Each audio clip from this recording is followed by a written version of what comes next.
Bonjour Olivier Dussopt. Bonjour. Vous êtes le ministre délégué chargé des comptes publics et vous êtes invité de la grande interview de la Provence aujourd'hui. Merci d'être là. Vous êtes à Marseille pour plusieurs raisons. On va en parler dans un instant avec François Tonneau, le chef du service politique de la Provence.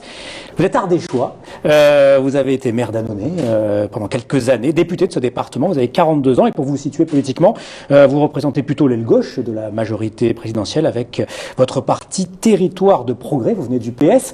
Alors, on va parler de votre visite à Marseille dans quelques instants, mais on va parler un petit peu de l'actualité politique du moment aussi. 14 ministres sur les listes des élections régionales qui se peaufinent. Ce sont les toutes dernières heures en ce moment. Et vous, pas tenté d'y aller? Pas tenté d'abord parce que j'ai déjà été conseiller régional il y a longtemps, en 2006, et je suis tout entier concentré sur ma tâche, ce qui ne m'empêche pas de souhaiter la pleine réussite à tous mes collègues engagés et au-delà à toutes les listes de la majorité ou soutenues par la majorité présidentielle. Vous êtes un élu de terrain, un élu local, vraiment ancré dans votre territoire. Ça vous gêne pas que finalement le gouvernement fasse de cette élection un enjeu un peu national, aux dépens des vrais enjeux régionaux d'une élection comme ça? Je trouve très bien qu'un certain nombre de collègues qui sont déjà conseillers régionaux, qui ont des mandats locaux, s'engagent dans cette aventure électorale, dans cet épisode.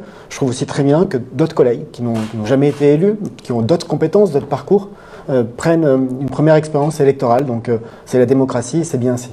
Il y en a une dans votre gouvernement, c'est Sophie Cluzel qui aurait pu être candidate ici. Pour finir, ça n'a pas été le cas. Vous avez suivi, j'imagine, comme nous, le feuilleton.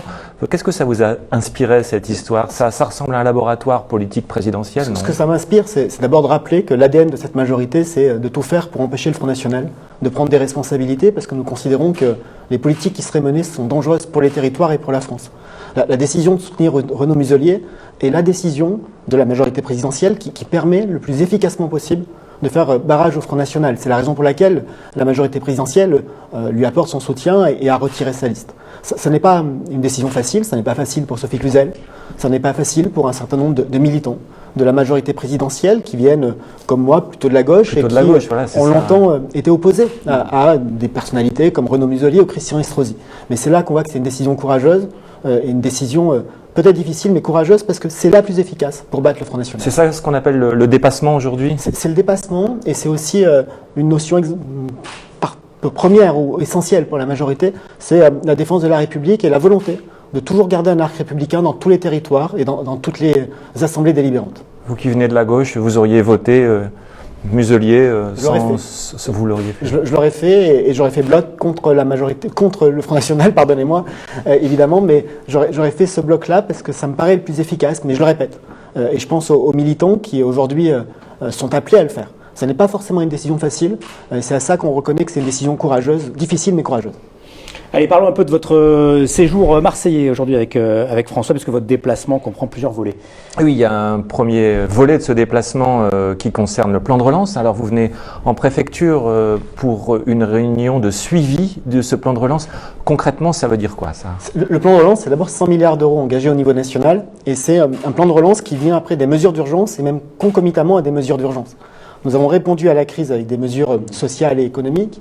Et je pense prioritairement aux mesures économiques qui ont permis à l'économie de tenir, de passer la crise, et nous faisons en sorte qu'elle continue, sans trop de casse sociale, sans trop de perte d'emploi et sans perte de compétences. Pour un département comme les Bouches-du-Rhône, cela représente des centaines de millions d'euros.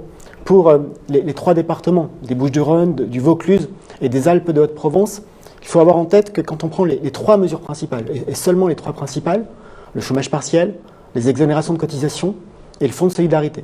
Nous sommes sur 2,5 milliards d'euros qui ont déjà été, pour les trois départements, qui ont déjà été engagés par l'État, qui ont déjà été versés par l'État aux entreprises. Et il faudrait ajouter à cela toutes les mesures que nous avons prises de soutien aux collectivités locales, plusieurs dizaines de millions d'euros d'aide à l'investissement, de compensation de perte de recettes. Il faut ajouter à cela les mesures pour les ménages les plus fragiles, avec une aide au mois de juillet dernier, une aide au mois de novembre, et tous les autres aspects du plan d'urgence. Maintenant, nous sommes dans une situation particulière. L'épidémie semble refluer, c'est une bonne nouvelle. Dans quelques jours, quelques heures, on a vu les chiffres là, effectivement. Voilà, nous aurons la possibilité de retourner en terrasse d'ici le 9 juin, de vivre encore plus normalement et nous espérons tous voir le bout du tunnel grâce à la vaccination et surtout grâce aux efforts des Français. Il faut mettre en œuvre la relance. Et nous n'avons pas attendu la fin de la crise pour mettre en œuvre le plan de relance. Nous l'avons fait dès l'été dernier avec la volonté de soutenir l'embauche, soutenir l'emploi des jeunes et des apprentis. Là aussi, ce sont pour les moins de 26 ans et pour les apprentis des milliers de contrats qui ont été subventionnés, qui ont été aidés par l'État à l'échelle des Bouches-du-Rhône, comme à l'échelle de ces 3 départements, avec le Vaucluse, avec les Alpes de Haute-Provence. Nous sommes sur plus de 17 000 personnes, de moins de 26 ans ou en apprentissage, dont le recrutement a été aidé, a été subventionné. Oui, parce qu'on se demande souvent, concrètement, au quotidien, comment ce plan de relance, ces chiffres astronomiques de 1,5 milliard se retrouvent dans les poches des gens pour être C'est à la fois trivial. des aides à l'embauche, c'est des aides à la rénovation énergétique des bâtiments avec ma prime Rénov', c'est des aides à la conversion pour acheter des véhicules plus propres. Dans les Bouches-du-Rhône, ce sont 12 000 ménages qui ont été bénéficiaires d'une aide pour changer de véhicule. 12 000 ménages. Mais ce sont aussi des entreprises qui sont aidées. Tout à l'heure, j'irai visiter une entreprise qui s'appelle Honnête Technologies, qui est la filiale d'un grand groupe industriel. Cette entreprise qui est installée à Marseille, qui investit, qui prend de l'avance en termes de compétitivité, de technologie. Nous l'aidons pour plus de 1 500 000 € pour financer ces investissements dans les Bouches-du-Rhône, parce que ça permet aussi de mesurer. Ce sont presque 70 entreprises qui sont aidées. Mais on est surpris. Est-ce que les Bouches-du-Rhône, c'est un département qui touche plus que les autres en France? C'est un grand département. C'est là où les besoins se font le plus sentir? C'est un grand département, et c'est un département qui est très peuplé et qui a beaucoup d'industries. Donc il est assez normal que dans un grand département, les aides sont importantes. Les Bouches-du-Rhône sont aidées comme tous les départements, avec peut-être une particularité par rapport à d'autres départements. Vous l'avez rappelé, je suis ardéchois, c'est un département touristique aussi, avec un tourisme différent. Là où il y a de l'activité touristique, là où il y a de l'activité événementielle, les aides sont plus importantes parce que l'impact économique est plus important. Mais nous sommes présents partout, dans tous les départements, dans tous les territoires. Lorsque nous mettons en œuvre la relance, ça peut être investir très fortement dans l'immobilier de l'État des universités, à Marseille, à Aix, à Avignon. Ça peut être aussi rénover la sous-préfecture de Barcelonnette, avec des chantiers qui sont sans commune mesure en termes de taille, en termes de coût. On va de 20 millions pour les uns à 100 000 € pour les autres, mais c'est être partout dans tous les territoires. On en profite un petit peu pour rénover la France, quoi. On rénove le patrimoine de l'État. Aujourd'hui, nous avons lancé 4 200 chantiers. C'est considérable, ça représente 2,7 milliards d'euros. Des chantiers sur les bâtiments de l'État, sur toute la France, sur des bâtiments universitaires, à l'échelle, toujours pour reprendre cette référence, des 3 départements des Bouches-du-Rhône, du Vaucluse, des Alpes-Maritimes, ce sont 460 projets qui sont ainsi financés par l'État sur son propre patrimoine pour 280 millions d'euros. C'est du travail pour les entreprises locales, ce sont des économies d'énergie. Et puis dans le même temps, l'État a renforcé son soutien à l'investissement des communes et des intercommunalités. Nous avons multiplié par 1,5 les crédits d'investissement mis à disposition des communes et des intercommunalités, là aussi pour booster, si vous me permettez cette expression, la rénovation des bâtiments des communes et des intercommunalités. Et quand on choisit d'aider une entreprise comme Honnête Technologies, par exemple, sur quels critères on se base? Il y a plusieurs critères selon les appels à projets. Nous avons des appels à projets qui permettent aux entreprises de faire de la relocalisation d'emplois et rapatrier en France des activités qui peuvent être externalisées ou sous-traitées. Nous avons des critères qui permettent à des territoires de se structurer, ce qu'on appelle le territoire d'industrie, avec la volonté de créer des filières. Ouais. Nous avons aussi des filières spécifiques autour de l'aéronautique, autour de l'automobile. Tout est fait pour que, à l'occasion, si on peut dire ainsi, de cette crise et à l'occasion surtout du plan de relance, nous puissions à la fois accompagner l'économie pour qu'elle résiste, mais aussi aider les entreprises à passer des caps. Relocaliser des emplois, faire en sorte que notre industrie soit plus souveraine, que nous soyons moins dépendants en termes d'approvisionnement des matières premières de certains États, de certaines régions. Nous avons vu avec cette crise que la dépendance en matières premières, en produits actifs, en principes actifs pour les médicaments, ça pouvait être dangereux. Donc c'est aussi finalement une prise de conscience et la volonté de réindustrialiser. C'est aussi faire en sorte que nos entreprises soient plus compétitives, qu'elles se numérisent, qu'elles se digitalisent et qu'à l'issue de cette crise, notre économie soit non seulement préservée, mais surtout que notre économie soit modernisée et plus compétitive. Dans ce cas précis, ce sont des subventions, ce sont des crédits, les entreprises vont devoir rembourser. Sous quelle forme exactement? Il y a différentes modalités d'aide, mais dans le cadre du plan de relance, pour l'essentiel, ce sont des subventions. Des subventions qui peuvent aller de 30 à 80% selon les projets, des projets industriels qui nous sont présentés. C'est vraiment un effort assez inédit. Nous estimons que quand on regarde les entreprises de taille intermédiaire, les grandes PME, Le plan de relance va permettre d'aider presque une entreprise sur 3 à travers le pays. Et ces aides, elles seront remboursées? Il y a des taux, des échéances? Pas forcément? Il y a, je le répète, un principe, c'est qu'en matière d'aide à l'industrialisation, nous sommes sur des subventions, donc il n'y a pas de remboursement. Pas de remboursement sur. Pour aider les entreprises à traverser la crise, nous avons mis en place un autre outil, qui est le prêt garanti par l'État, que les entreprises ont pu souscrire auprès des banques. Au niveau national, c'est presque 140 milliards d'euros qui ont été empruntés par les entreprises avec une garantie de l'État pour 90% de l'emprunt, ce qui permettait aux banques de prêter en ayant la garantie qu'en cas de défaillance des entreprises, ces banques puissent être remboursées de 90% du capital.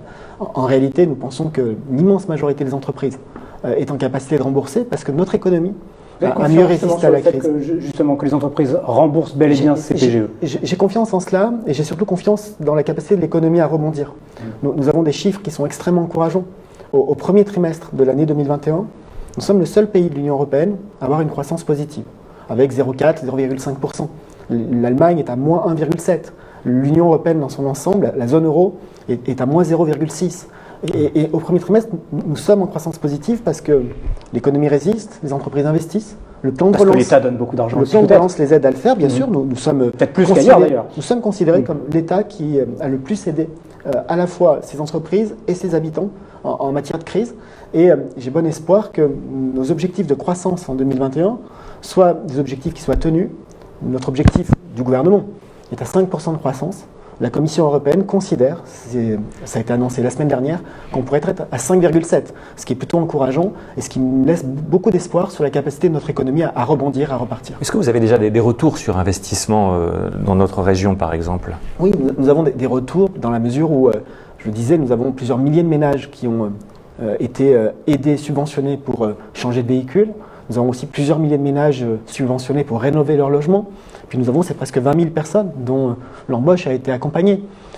Dans les Bouches-du-Rhône, je disais, ce sont 65 entreprises industrielles qui ont été accompagnées, qui sont soutenues par le plan de relance. Certaines ont déjà utilisé l'argent du plan de relance pour acheter des machines, pour commencer des travaux, pour relancer leur activité, pour investir dans le numérique.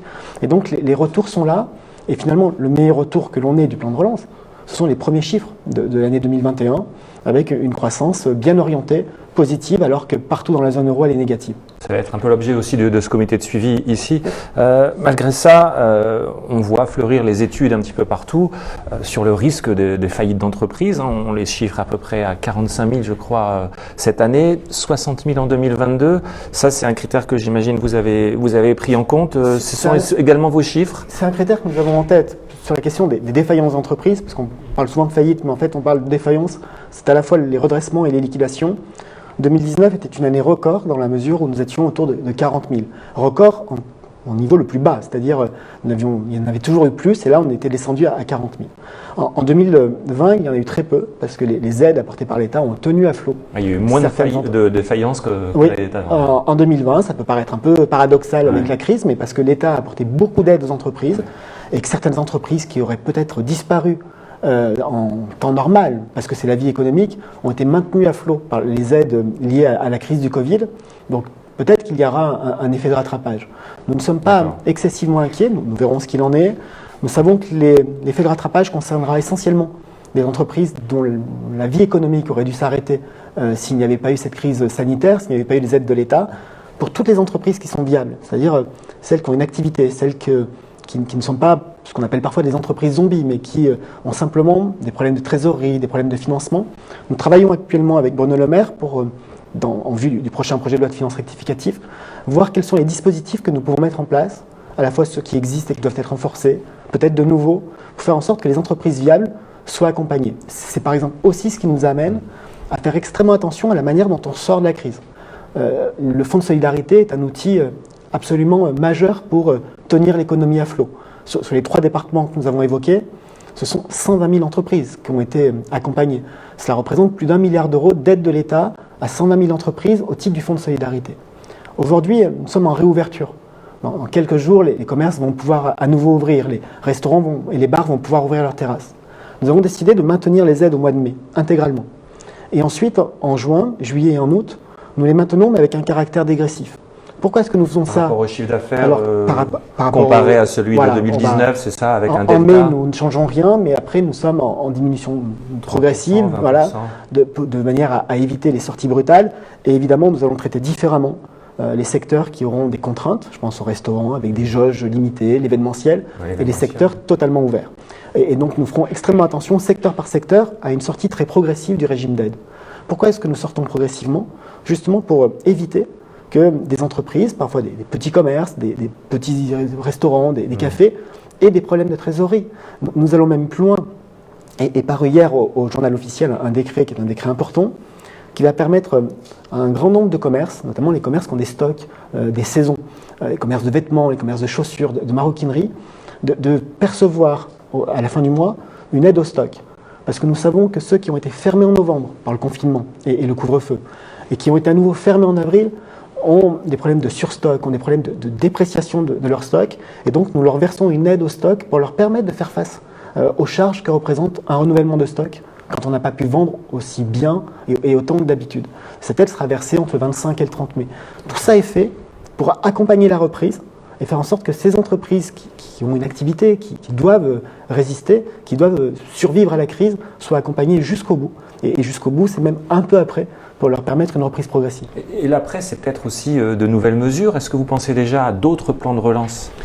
Le président de la République a eu l'occasion de s'exprimer et de dire qu'il voulait mettre à profit l'été pour faire un bilan de la mise en œuvre du plan de relance. Aujourd'hui, sur les 100 milliards d'euros, plus de 30 ont été engagés. Nous avons comme objectif que la moitié soit décaissée d'ici la fin de l'année 2021. Et la priorité des priorités pour Bruno Le Maire et moi-même, c'est de faire en sorte que le plan de relance soit efficace et mis en œuvre. Il y aura peut-être des besoins de soutien supplémentaire en matière d'investissement. Il y aura surtout besoin de simplification. Nous voyons avec cette crise qu'il faut à nouveau simplifier les procédures, être plus rapide, et ce sera l'objet des discussions et du bilan. Il y a une loi qui est en cours d'examen, la loi 4D, qui va démarrer. La loi 4D peut amener des éléments de simplification.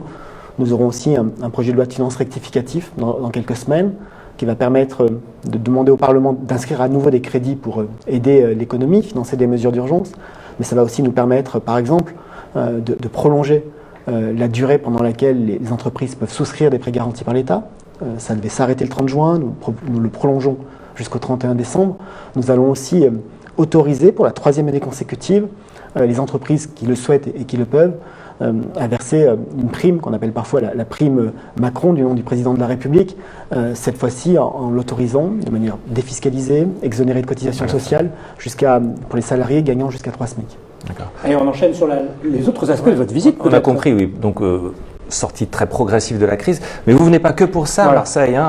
Vous avez d'autres volets. L'un concerne la fraude sociale, puisque vous vous rendrez à la caisse primaire d'assurance maladie. Alors, quand on pense fraude sociale, on pense à énormément de choses. Là, on serait tenté de penser peut-être des entreprises qui ont fait travailler des salariés qui étaient déclarés au chômage partiel. C'est pour ce genre de choses que Nous avons mis en place un plan de lutte contre la fraude sociale au niveau national avec une vingtaine de mesures prioritaires, avec des échanges d'informations, avec une meilleure détection de la fraude. C'est pour aller plus loin en matière de lutte contre la fraude. La lutte contre la fraude sociale est efficace.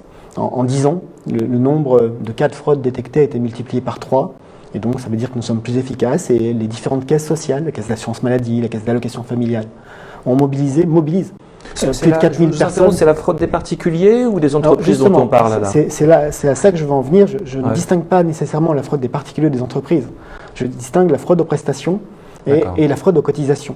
La fraude aux prestations, c'est tout ce que l'on voit parfois ou ce qu'on entend avec telle personne qui perçoit abusivement telle aide ou qui organise parfois un système pour percevoir plusieurs aides simultanément. C'est condamnable évidemment et nous le condamnons. La fraude aux cotisations est souvent plus importante. Fraude aux cotisations, fraude aux prescriptions en matière médicale, cela représente des volumes plus importants. Ce que j'attends des services de la direction de la sécurité sociale et des différents organismes, et c'est l'objet du plan que j'ai présenté il y a quelques semaines, au mois de février dernier, c'est une action qui soit à la fois objective, qui soit chirurgicale et qui soit totalement dépassionnée. Je pense que quand on lutte contre la fraude sociale, comme contre la fraude fiscale par ailleurs, le fait de dépassionner le débat, d'être technique, d'être chirurgical, pour reprendre cette expression, permet de faire ce qu'il faut, c'est-à-dire garantir que l'argent public soit bien utilisé par ceux ou attribué à ceux qui en ont besoin et que ceux qui doivent cotiser, parce que la loi prévoit qu'on cotise, parce que les règlements prévoient qu'on cotise, le fassent à la juste mesure. Donc cette lutte, elle s'organise comment? Plus d'agents, plus de moyens? Des agents, des moyens, y compris en matière d'intelligence artificielle, un plus grand partage d'informations entre les différents opérateurs pour repérer les incohérences, faire en sorte que les dossiers soient le plus souvent instruits a priori, parce qu'il est plus facile d'empêcher une fraude que de récupérer l'argent qui a été obtenu indûment. Et donc c'est un travail de coordination de nos services que je souhaite le plus précis, le plus efficace possible, et il est efficace. Nous voulons renforcer cette efficacité. On a une idée du volume de la fraude sociale dans une région comme la nôtre? On ne sait pas, on ne sait jamais par essence connaître le volume, parce que si nous connaissions le volume, nous le condamnerions dans sa totalité. Nous savons que la fraude sociale à l'échelle nationale représente plusieurs milliards d'euros. Et donc, en cela, c'est quelque chose de tout à fait majeur. Certains disent 8, d'autres disent 15. C'est toujours extrêmement compliqué, selon les rapports, d'avoir une idée très précise du montant qui est fraudé, puisque, par définition, la fraude est cachée. Et nous avons toujours les mêmes difficultés sur la fraude sociale. La fraude fiscale, pardonnez-moi. L'essentiel, c'est les résultats. Et les résultats montrent que, tant en matière de fraude sociale qu'en matière de fraude fiscale, chaque année, nos services sont un peu plus efficaces et détectent un peu plus de cas. C'est là l'essentiel. Ah, il y a un troisième volet pour votre visite. Vous allez vous rendre sur le port de Marseille en fin de matinée. Pour rencontrer la douane. Pour rencontrer les douanes. Alors là, on parle de trafiquants, évidemment. Je me souviens, moi, d'une visite de Gérald Darmanin, votre prédécesseur à ce poste, qui était venu voir les douaniers pour des trafics de cigarettes. Là aussi, c'est l'objet de votre visite ou ça dépasse la douane est à la fois une administration de surveillance des frontières, de protection de la frontière et de surveillance et de protection des marchandises. C'est-à-dire à la fois garder nos frontières, mais aussi veiller à ce que toutes les marchandises qui rentrent sur notre territoire, comme celles qui sortent d'ailleurs, soient des marchandises légales. La lutte contre les stupéfiants est évidemment une priorité, et là aussi il y a des résultats sur la grande région, qu'on appelle la grande région sud-est, autour de PACA, de la Corse. La prise de stupéfiants, les saisies de stupéfiants ont été multipliées par 5 par an depuis 2016. Par 5 par an depuis 2016. Par 5 depuis 2016. Donc nous sommes passés de un peu plus d'une tonne 2, une tonne 3 à presque 7 tonnes aujourd'hui. C'est quelque chose de tout à fait majeur. Il faut s'en réjouir ou se dire que c'est parce que peut-être le trafic augmente mais je me plais à penser que nos douaniers sont de plus en plus efficaces. Et l'objet de ma visite auprès de la douane à Marseille est double. À la fois prendre connaissance de leur bilan et les remercier pour leur implication, parce que c'est bien aussi de dire au service de l'État quand les choses fonctionnent et quand les agents sont efficaces. Puis il y a un deuxième objet, c'est que nous renouvelons la présence d'un équipement tout à fait essentiel sur le port de Marseille et le port de Fos. Il s'agit d'un scanner mobile, un scanner suffisamment volumineux pour pouvoir scanner un poids lourd en intégralité. Nous avons fait le choix C'est quoi? C'est un portique? C'est un portique qui se déploie depuis un autre poids lourd. Nous en avons 2 qui circulent sur le réseau routier national. Nous en avons un qui est basé dans le port du Havre et nous en avons un sur le port de Marseille. Nous avons renouvelé cet équipement et donc l'équipement est arrivé. Nous avons fait le choix d'un scanner mobile à Marseille parce que nous souhaitons qu'il puisse aussi être utilisé à Fos-sur-Mer et donc son caractère mobile permet de passer d'un port à l'autre et c'est un outil qui est très efficace pour scanner la totalité d'un poids lourd et donc d'une cargaison. Donc là ça permet de repérer comment on fait concrètement pour voir s'il y a des stupéfiants. Ça permet de repérer des stupéfiants, couleurs, ça permet de repérer des chargements qui ne seraient pas déclarés.